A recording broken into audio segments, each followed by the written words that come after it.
साहब, public place में शराब मत पीजिए। अबे अबे जा, ज्ञान मत दे, ऑर्डर ला जल्दी से। बबलू जल्दी से ऑर्डर लेकर आया।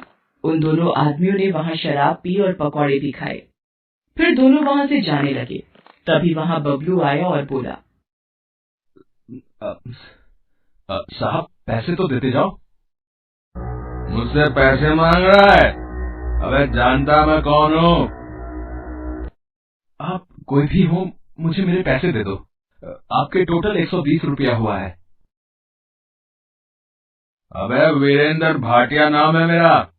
इस पूरे इलाके का म्युनिसिपल कमिश्नर हूँ मैं।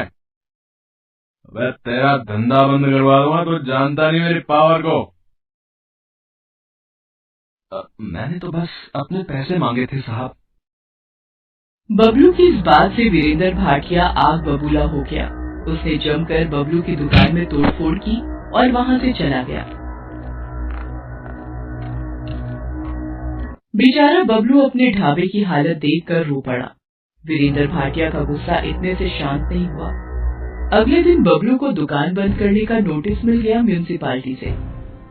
बबलू पर तो जैसे आसमान ही गिर पड़ा। दुकान के बंद होने से सिर्फ बबलू को ही नहीं, उन लोगों को भी परेशानी होने लगी जिन्हें बबलू के चाय और पकौड़ों की आदत लग चुकी थी। एक दिन बबलू अपनी खोली में उदास बैठा था। तभी वहाँ कुछ लोग आए। बबलू उन्हें पहचान गया। वो सब उसके रोज के ग्राहक थे।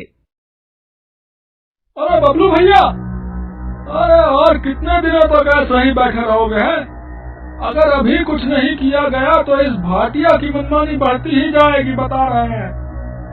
आज तुम्हारी दुकान बंद की है, कल हो सकता है पूरा बाजार बंद कर दे।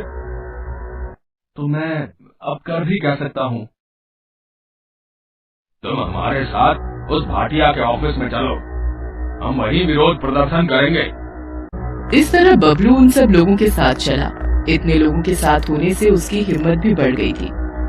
वो भाटिया के दफ्तर पहुंचा और अपनी दुकान खुलवाने की मांग की।